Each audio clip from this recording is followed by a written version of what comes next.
Voilà, chers téléspectateurs, nous sommes revenus de cette transition. Un autre message qui nous parvient. Vous faites comme ceux-là qui ont la possibilité, justement. Je rappelle encore qu'on a jusqu'à présent, je crois que le numéro orange, le 691. Je ne sais pas quel numéro on a mis là, mais il n'y a que le numéro orange qui passe pour le moment. Vous pouvez justement nous joindre par celui-là, parce que le numéro MTN en ce moment ne passe pas.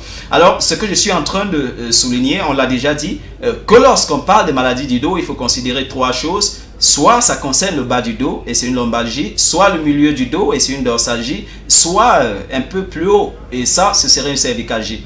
Alors, la grande question qu'on va se poser, c'est comment est-ce que ça arrive, toutes ces maladies du dos? La précision que je vais donner ici, c'est que, et ça va surprendre beaucoup de parents, certains parents sont surpris, que ces maladies, il y a encore un moment, n'affectaient que les personnes âgées. Aujourd'hui, touchent tout le monde, même les femmes.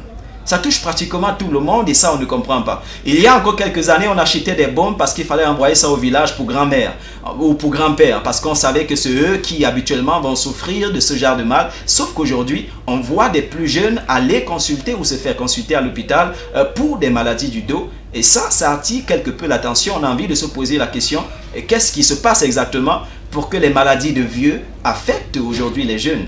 On va peut-être prendre un autre cas, si on prend le simple cas d'hémorroïdes. Il y a encore quelques années, on savait que ne pouvaient souffrir d'hémorroïdes que des personnes qui sont âgées ou qui ont un certain âge. Alors, comment ça s'explique aujourd'hui que des enfants, même à peine 5 ans, souffrent d'hémorroïdes? Et comme je disais, la grosse erreur qu'on fait habituellement, c'est que personne ne s'arrête pour se poser des questions. Pour dire, mais pourquoi ce qui, il y a encore quelques années, n'arrivait qu'aux personnes âgées, aujourd'hui affecte même les enfants? Alors, vous allez comprendre, et c'est ça que je suis en train de dire, que plus l'homme va se détacher de sa nature, plus l'homme va se détacher de son environnement par le simple fait de le dégrader, par le simple fait, si vous voulez, de le transformer comme il le fait habituellement, les résultats seront clairs. Les résultats seront clairs, les résultats seront nets. Il va être affecté dans sa santé tout simplement. Alors c'est pourquoi je dis, vous êtes sage si, pour maintenir, préserver votre bonne santé, vous êtes bien plus à l'écoute de votre environnement. Alors on revient à notre problème de mal de dos. Qu'est-ce qui à la base justement va provoquer ou alors peut justement causer cette douleur? Déjà on va sans le mettre ou alors sans écarter cet aspect, ça peut être des accidents. Il y en a qui aujourd'hui souffrent de tous ces problèmes, parfois même de ces trois problèmes mis ensemble, simplement en raison d'un accident.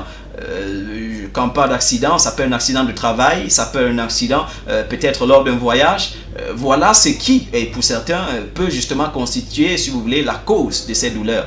Et cela mis à part, on va penser à un autre type de personnes, et c'est ceux-là qui, en raison justement de leur travail, sont obligés de rester sur place et assis pendant aussi longtemps. Vous voyez, sur une journée de 24 heures, ils ont pratiquement 14 à 15 heures assis. Et peut-être dans les 14 heures ou 15 heures, ils se lèvent peut-être 2 ou 3 fois et le reste du temps, ils sont assis. Vous voyez, occuper une même position et assise, vous pouvez imaginer tout le poids, tout le fardeau. Déjà, rester assis, ce n'est pas facile. Imaginez donc tout le poids et tout le fardeau que la colonne est obligée de subir pendant que vous êtes assis. Et n'oubliez pas, la dernière fois, lorsqu'on parlait du système digestif, on a dit que lorsqu'on mange et que par exemple on reste assis, la digestion se trouve compliquée parce que pendant que vous êtes assis, l'estomac et, si vous voulez, votre gros intestin est compressé. Et alors, du coup, la digestion ne peut pas se faire facilement. Il est donc conseillé non de s'allonger, mais de s'asseoir dans une position, si vous voulez, verticale. Ou oblique, j'ai envie de dire, dans une position oblique. C'est-à-dire du genre à être soit repoussé en arrière, ou si vous voulez incliner vers le côté, mais évitez de s'asseoir tout simplement, de rester affaissé de cette manière, parce que lorsque vous gardez cette position, l'estomac ou le gros intestin va se retrouver compressé et la digestion sera difficile. Et rassurez-vous, pendant que vous gardez cette position assise le plus longtemps possible, quelqu'un qui souffre en particulier justement, c'est votre colonne vertébrale, parce que c'est elle qui vous maintient debout. Alors, après avoir parlé des cas d'accident, on vient ici de parler de ce type de personnes-là justement et qui, en raison de leur travail, vont rester assis pendant très longtemps. On va citer un troisième groupe de personnes et pour cela, c'est toujours parfois lié au travail. Vous faites le même, si vous voulez, le même geste, un geste mécanique par exemple, qui nécessite peut-être le fait de se courber, de se redresser, de se courber, de se redresser, et vous le faites comme ça à longueur de journée. Je ne sais pas trop à quel type de personne, ou alors à quel genre de travail exactement je vais penser. Peut-être les maçons, peut-être ceux qui font les parpaings, je ne sais pas trop.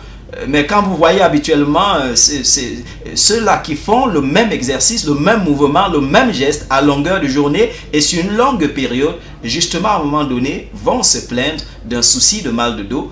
Ça pourrait être, je recite encore peut-être pour ceux qui prennent l'émission de cours, soit une lombalgie concernant le bas du dos, soit une dorsalgie, ça veut dire au milieu du dos, ou une cervicalgie, ça c'est un peu plus au-dessus, jusqu'à la zone là, au niveau du haut du cou ici. Alors, après avoir cité cet autre type de personnes, on va, si vous voulez, prendre une autre troisième catégorie de personnes, et c'est peut-être ceux qui souffrent des maladies des os.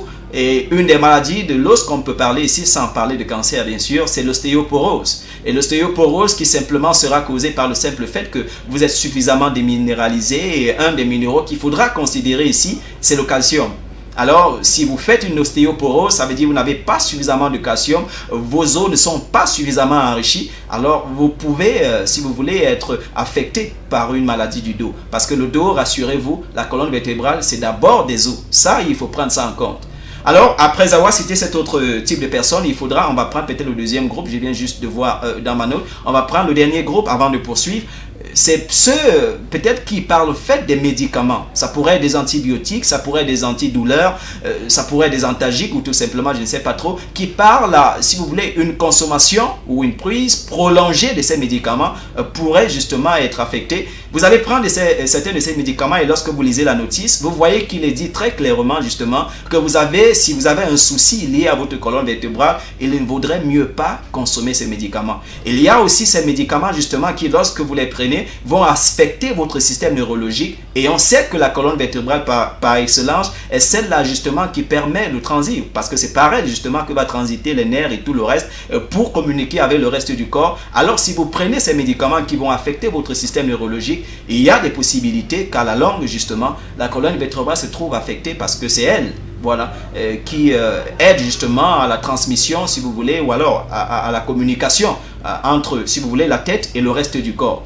Alors, chers téléspectateurs, ayant pris en compte ceci, on va, et ceci s'impose, prendre une autre transition. On revient après la transition pour poursuivre. Je rappelle quand même encore que vous avez la possibilité, comme c'est, si vous voulez, ces 3 personnes déjà qui ont envoyé des messages, d'envoyer vos messages pour partager avec nous quels sont vos soucis, vos difficultés, peut-être des questions liées justement au mal du dos. Voilà, je ne veux pas parler de mal de rein ici. Je viens de clarifier, si vous avez mal au rein, courez rapidement à l'hôpital. Et je rappelle, les reins ne sont pas situés derrière. Les reins sont situés des deux côtés, à gauche et à droite, et un peu élevés. Pas, si vous voulez, où vous mettez votre ceinture. Je ne parle pas de ceux qui font du jobala. Le jobala, comme on dit habituellement, ça veut dire lever le pantalon jusqu'au niveau du ventre. Mais pour ceux qui mettent le pantalon au niveau justement des hanches, alors vos reins sont situés un peu plus au-dessus, à gauche et à droite. Voilà, donc ne considérez ou alors n'assimilez pas le mal, si vous voulez, le mal de hanche ou le mal de dos à un mal de rein. On n'a pas mal à ses reins. Quand on a mal au rein, il faut aller se faire consulter parce que ça pourrait être très grave. Alors, soit vous appelez ou vous envoyez des messages. Un autre message qui arrive là en direct aussi, c'est bien. On va les lire, on va prendre compte de ces messages tout à l'heure. Voilà, on va prendre compte de ces messages. Donc, comme je dis, on prend une transition. On a cité les différents types de personnes qui facilement peuvent justement être touchées par un problème de mal de dos. On vient de les citer. J'espère que vous avez pris note. Peut-être vous vous retrouvez dans ces cas-là. On va revenir après la transition pour poursuivre. Merci.